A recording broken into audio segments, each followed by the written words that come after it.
Cumprimento a igreja com a paz do Senhor. Estou muito feliz por estar aqui.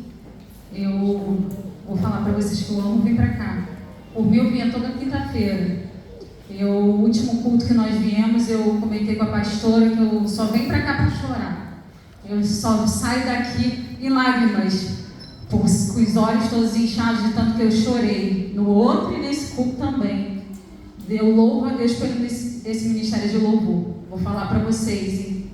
Quando vocês louvam, eu sei que é difícil chegar até aqui, mas eu sei também que a entrega de vocês aqui é bem real, porque nós sentimos a presença do Senhor. Nós somos tocados pela presença do Espírito Santo. E existe uma graça do Senhor sendo derramada neste lugar. Eu não sei que é só o altar aqui, parecia que estava pegando fogo, ou se é a igreja inteira, pastora, porque eu não sei se você ainda não sentiu a presença do Espírito Santo, mas aí dá tempo para você sentir e não sair da mesma forma que entrou aqui.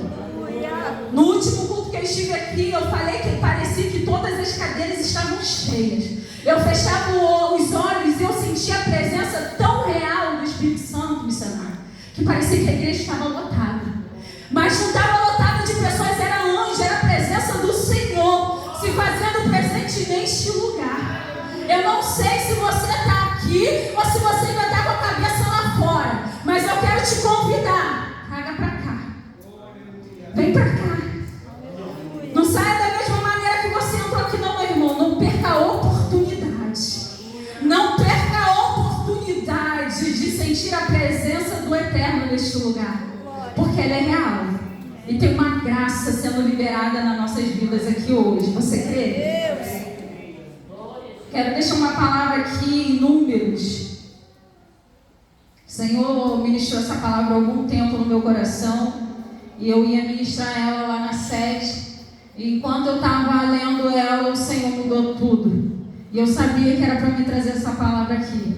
O pastor me chamou para ministrar. Eu falei, Senhor, eu não tenho palavra, não tenho nada. E fui trabalhar e meu esposo falou, você tem sim a palavra, o Senhor já te deu. Então eu quero trazer essa palavra aqui nessa noite. Números do seu capítulo 13. Do 1 ao 3.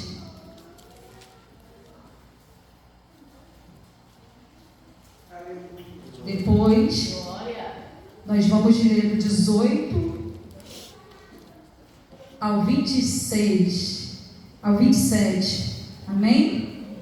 E falou o Senhor a Moisés, dizendo: envia homens que espiem a terra de Canaã, que eu hei de dar aos filhos de Israel. De cada tribo de seus pais enviareis um homem, sendo cada qual maioral entre eles. E enviou Moisés do deserto de Parã, segundo o dito do Senhor.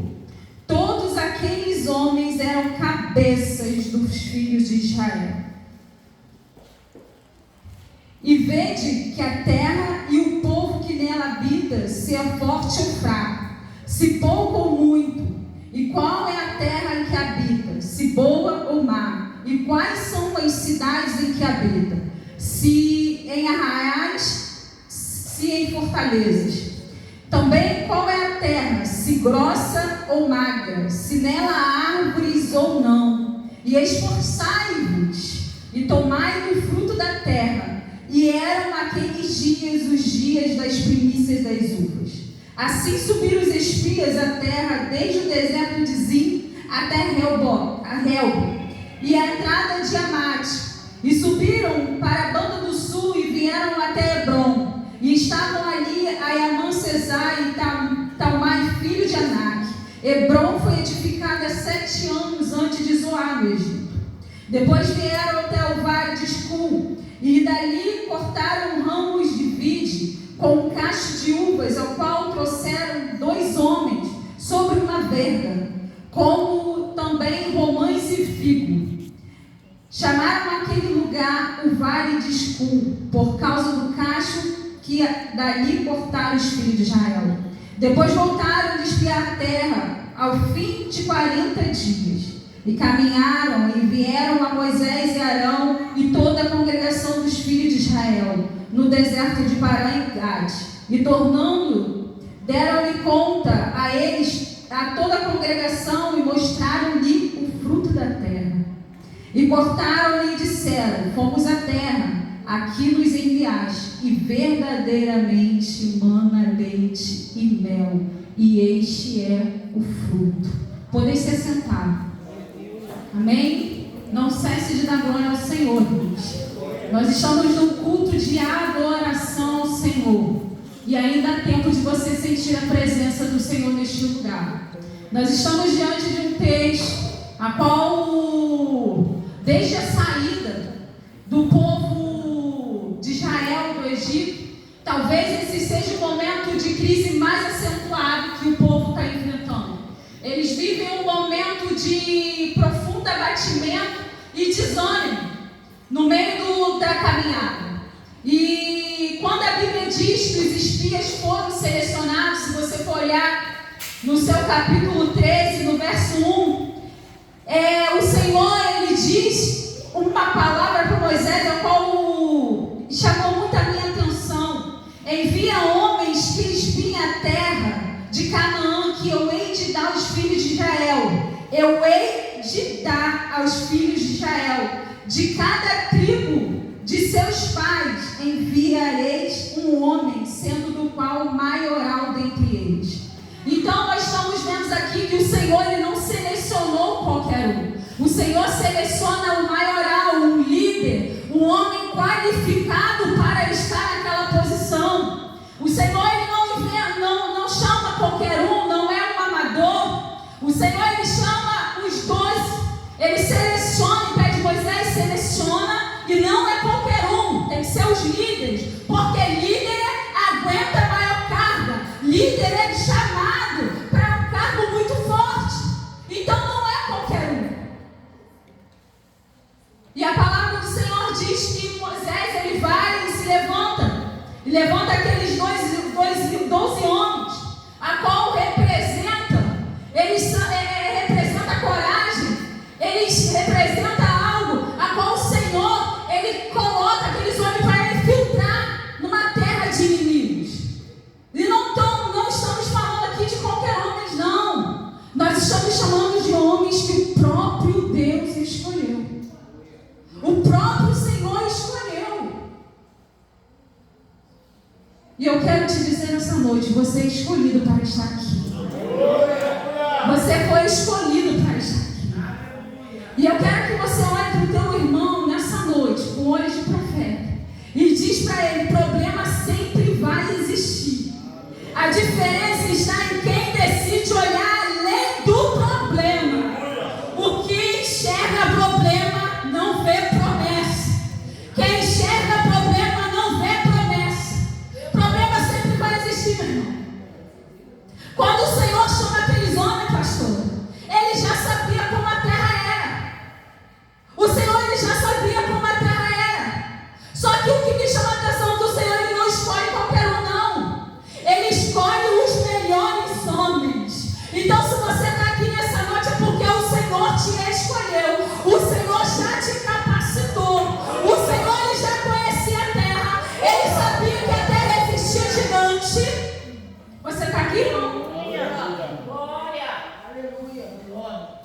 Ele já sabia. Só que eles vão espiar a terra. A palavra é clara. E eles voltam. Eles chegam lá. Eles enxergam gigantes. Eles enxergam problema. Eles só enxergam problema. Só que a palavra diz que quando eles chegam, eles vão dar conta da terra. E Moisés, ele passa uma instrução para eles: verifica se a terra é boa, se a terra é fértil, verifica se nela habita. O engraçado é que ele dá toda uma, como é que eu vou dizer? Tudo certinho para eles, o que eles deveriam fazer. E eles fazem. Eles ficam 40 dias, irmãos. Não são 40 minutos, não. São 40 dias. Eles tiveram tempo para examinar a terra. Eles tiveram tempo para sentar, olhar todos os dias. O horário dos inimigos, quando os inimigos se levantavam, eles sabiam a hora que o inimigo tomava café,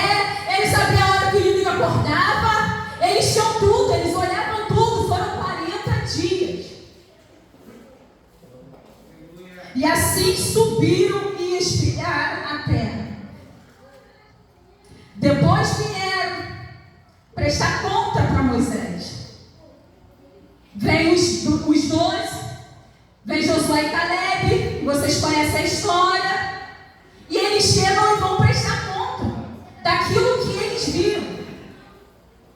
E o que me chama a atenção é que eles trazem um fruto. A terra é boa, a terra é agradável, a terra é fértil. Moisés, trouxemos até o fruto. Só que a palavra diz que o fruto da terra era tão grande, era tão bom, que precisou de 2 homens para carregar. Bem, nós sabemos que um cacho de uva, ele não pesa tanto assim.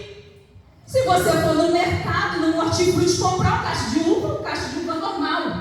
Só que a terra era tão boa que o cacho de uva era diferente, irmão.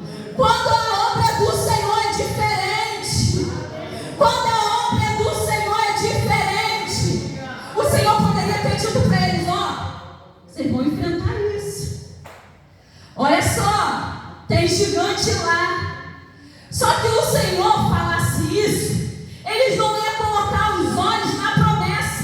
Eles não iam lembrar que a terra era boa. Eles só iam lembrar que o gigante não ia sair do lugar. Eles não iam sair do lugar. Eles não iam. E o Senhor estava palestrando sobre essa palavra no meu coração. Pastora, se a senhora soubesse tudo que a senhora ia passar até se tornar pastora, se o Senhor tivesse te contado como é que seria, você desistia. Você desistia, profeta. Você desistia, presbítero. Se o Senhor te contasse tudo que você ia passar para chegar até aqui, tu não tinha chegado, você teria desistido. Se você soubesse o que você ia passar, você teria desistido, irmão. Só que em 2 Coríntios 4:17 vai dizer: porque a nossa leve e momentânea tribulação produz para nós um peso eterno de glória muito excelente, não atentando nós nas coisas que se veem, mas na que não se veem, porque as que se veem são temporais. São temporais, irmãos. Aquilo que você está passando é temporário. O que Paulo está querendo dizer aqui é temporário. O que você está passando está difícil, pastora, é temporário. O que você passou foi temporário. Irmão, não sei se você se lembra da Covid. Você se lembra da Covid, né? Todo mundo achava que ia morrer. Teve gente que entrou em depressão. Eu fiquei maluca, eu fiquei doida, eu estava grávida. E eu falei: eu vou morrer com criança e com tudo se eu pegar Covid. Mas foi temporário. Foi temporário. E hoje estamos aqui. Eu estou aqui e você está aí. O que você está vivendo é temporário. E quando Paulo diz: não atentamos nós nas coisas que se veem, porque se eu for me atentar, meu irmão, para aquilo que eu estou vivendo, para aquilo que eu estou passando, eu tenho que me atentar para o que o Senhor falou, para aquilo que eu não vi ainda. Das coisas que não se veem, mas das coisas que são eternas. E o que é eterno para você é aquilo que o Senhor falou ao teu respeito. O Senhor falou ao teu respeito, porque com Cristo nós somos mais que vencedores. Então aquilo que você está passando é momentâneo e você já venceu. Aleluia! Porque a palavra do Senhor diz que eu hei de dar a esse povo. Se você vê bem, o Senhor já tinha dito, já tinha um decreto, a terra já era do povo, meu irmão. A terra já era do povo, o Senhor já tinha dito. O Senhor já tinha falado para Moisés: a terra já é de vocês. A vitória já é sua, pastora. Mas você precisa acreditar. A palavra do Senhor, ela é bem clara. A vitória já é sua. Você não pode se atentar ao teu momento. Você pode até sentir o tempo presente.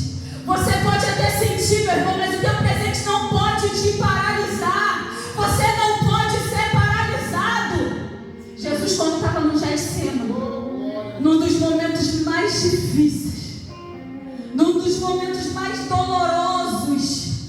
onde ele ia ser crucificado, ele fala para o Pai: Pai, se possível, passa de mim esse cálice. Se possível, passa de mim esse cálice. Mas que não seja feita a minha vontade, mas que seja feita a tua vontade. Você acha que Jesus não estava sofrendo? Ele estava sentindo aquilo que ele ia passar. Só que nada se comparava ao peso de glória que ia ser revelado ao terceiro dia. Nada estava comparado, ele sabia. Nada estava comparado, ele estava sentindo dor. Isso que você está vivendo não é para te paralisar, não. Nada disso vai se comparar com o peso de glória que vai ser revelado a você. Nada disso você está passando. Um dia nós estamos com dinheiro, outro dia nós estamos sem dinheiro. Um dia a doença vem, mas outro dia nós estamos revigorados, sem enfermidade nenhuma. Paulo está dizendo isso. Um dia nós estamos em guerra na nossa casa, outro dia a paz reina, porque são problemas temporais. Não sou eu que estou dizendo, não, é a palavra. É a palavra. Não sei o que eu estou te dizendo. Você pode dizer para mim assim: manda Tiana, mas estou sentindo tanto. É temporal. Eu não aguento mais, é temporal. Eu não vou aguentar, é temporário. Se você focar no seu problema, você não vai enxergar que a terra manda leite e mel e tem fruto. O Senhor já te deu. Ele já entregou nas tuas mãos. Só basta você se atentar. Só basta você parar de enxergar as suas dores e começar a fitar os teus olhos em Cristo Jesus, porque Ele já disse: eu te dei.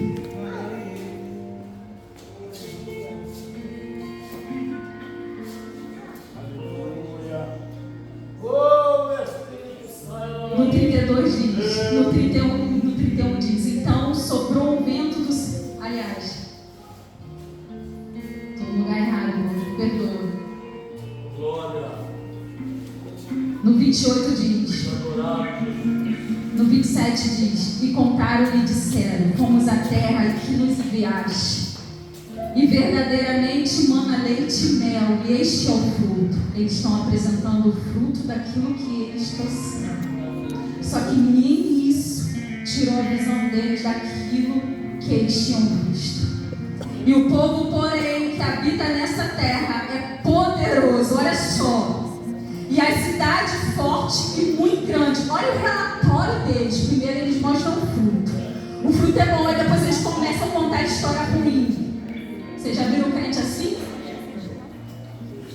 Que só vê a parte ruim. Só vê o lado ruim. A visão dele está no lado ruim. No fruto bom não, sabe?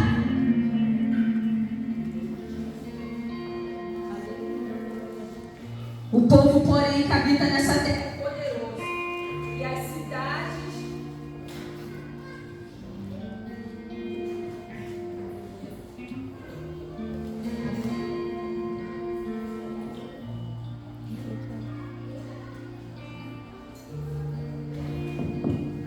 Aleluia. Voltou, irmão. Obrigada. E a cidade forte, muito grande. E também ali vimos os filhos de Anak. Os amalequitas habitam na terra do sul. E os heteus, os jebuseus e os amorreus habitam na montanha e os cananeus. Habitam o pé do mar e pela ribeira do Jordão. Então, Caleb se fez calar o povo perante Moisés e disse: subamos animosamente e possuamos-la em herança, porque certamente prevaleceremos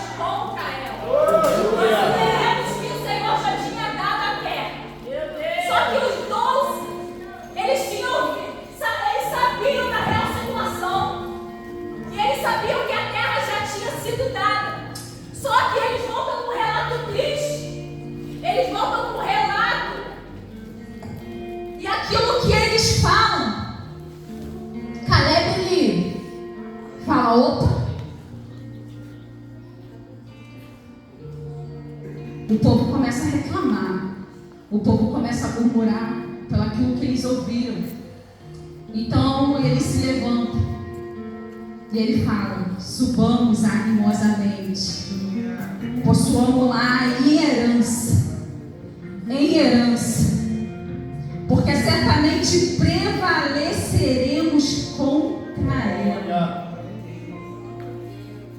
Porém os homens que com ele subiram disseram: não poderemos subir contra aquele povo, porque é mais forte do que nós. Um se levanta e dá uma estratégia. O outro se levanta e diz que não poderemos subir contra aquele povo, porque é mais forte do que nós. Os outros tinham argumento, lógica, medo. Medo dos gigantes, medo do que tinha na terra. Só que Josué e Caleb tinham visão. Eles tinham fé. Eles tinham coragem. Quem vive olhando para o problema perde a capacidade de avançar e enxergar o sobrenatural. Quem vive enxergando só o problema não avança. Quem vive enxergando só dificuldade não progride. Só que o Senhor, Ele faz as coisas, Ele sabia. O Senhor nunca faz nada de qualquer maneira. Ele conhecia aqueles homens. Ele já sabia que eles iam chegar e ia falar aquilo, porque o Senhor, Ele é poderoso. O Senhor já sabia o que você ia passar. O Senhor já sabia a tua história. A palavra do Senhor diz que desde o ventre Ele já me conhecia, Ele já te conhecia. E Ele já sabia o teu nome, já sabia quem você seria. Nada do que você está passando, o Senhor não tem conhecimento, pelo contrário. O Senhor que está do teu lado pode não saber o que você está vivendo, mas o Senhor, Ele sabe.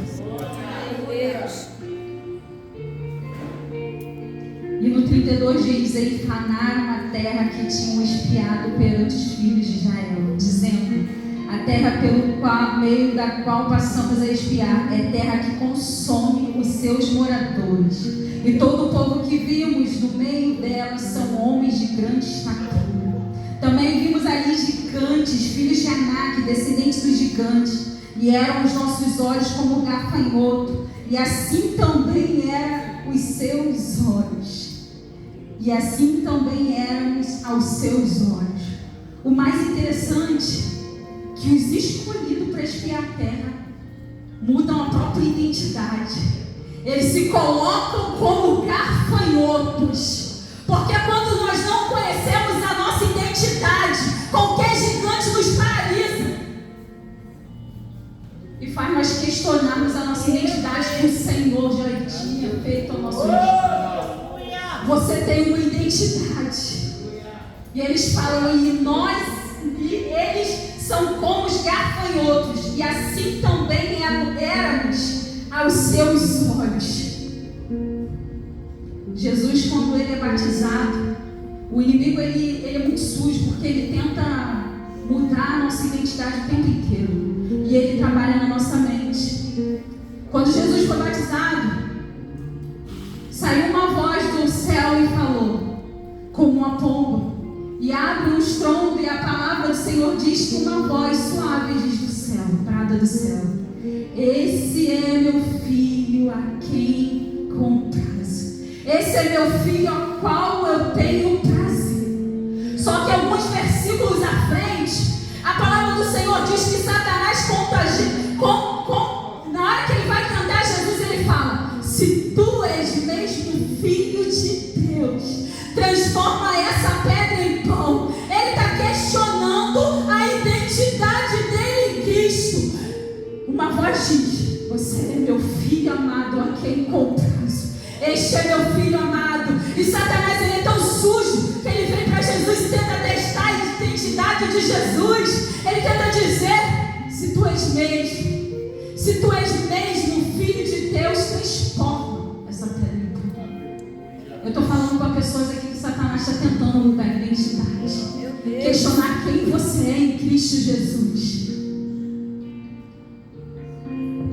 E a palavra do Senhor diz: esse é meu filho, a quem tenho prazer. Aleluia! Eu tenho identidade em Cristo. Satanás pode tentar lança, pode tentar fazer qualquer coisa. Eu sou o filho amado. Eu sou o filho amado. Você é um filho amado. Pode querer Satanás ou não dizer o contrário. Você é filha e filho amado do Senhor. Aleluia!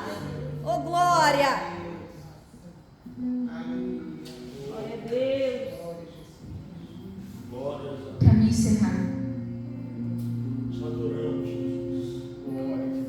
no 14, 6 diz: Josué, filho de Nun e Caleb, filho de Jefoné, dos que espiaram a terra, rasgaram as suas vestes e falaram a toda a congregação dos filhos de Israel, dizendo: a terra pelo qual passamos a espiar é terra muito boa. Se o Senhor se agradar de nós, então nos porá nessa terra e nos dará essa terra que mana leite e mel. Então somente não sejas rebeldes contra o Senhor e não temas o povo dessa terra. Não temas as adversidades. Não temas aos gigantes. Não temas. O mais interessante é que Josué e Caleb, eles se levantam numa autoridade tão grande. Eles se levantam numa autoridade tão grande e falam: cala-te, povo. Cala-te, povo. O Senhor sempre vai levantar um Josué e um Caleb. Oh, glória! O Senhor, ele sempre vai levantar um Josué e um Caleb.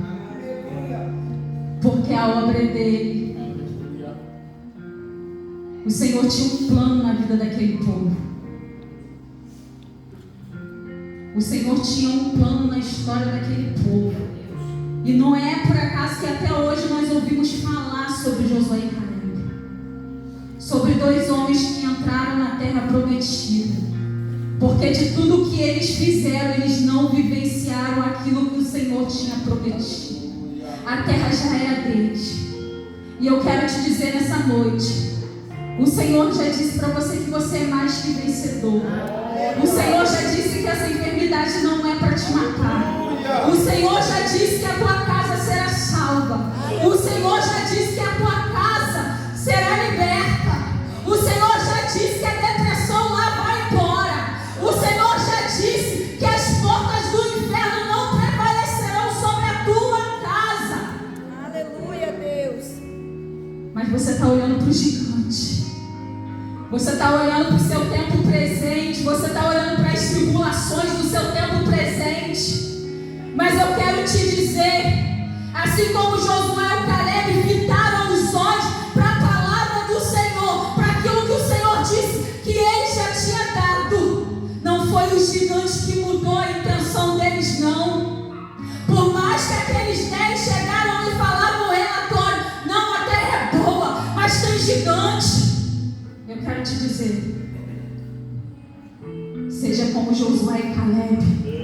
O Senhor está querendo levantar Josué e Caleb aqui nessa noite. O Senhor está querendo te levantar aqui nessa noite. O Senhor está querendo visitar, levantar Josué e Caleb no bairro de Citrolândia. O Senhor vai levantar Josué e Caleb na fonte de amor e dizer: a obra é árdua, é difícil, tem gigante, mas a terra é boa. Aleluia! A terra manda leite e mel. Os frutos que saem daqui são frutos bons. Não seja como os 10 que só enxergam problemas, só enxergam dificuldade. Não seja como os 10 que não conseguem entender o que o Senhor já disse. E se o Senhor falou a palavra dele, ele não volta atrás. Ele não é filho do homem para que minta, nem filho do homem para que se arrependa.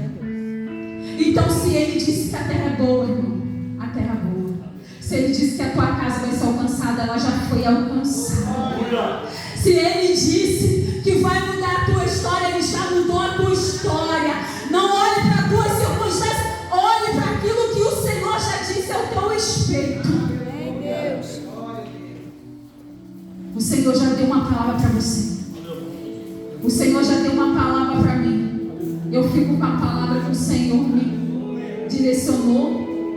ou eu olho para o gigante? Eu olho para o gigante.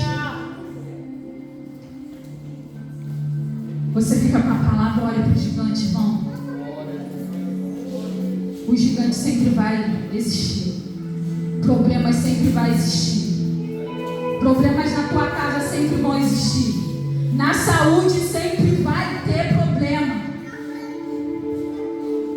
Sempre vai ter problema.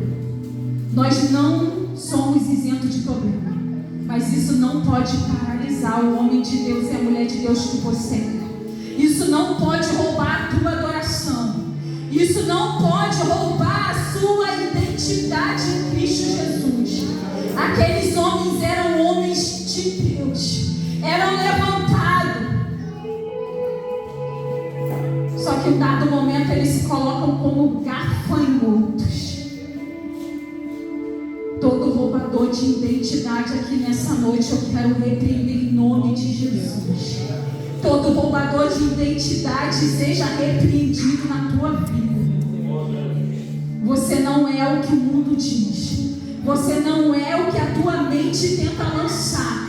Você não é o que Satanás diz. Você é filha amada. Você é filho amado, escolhido. Como foi dito aqui hoje, você é geração eleita. Geração eleita. Essa palavra é uma palavra de afirmação. Você não entende isso? É uma palavra afirmativa.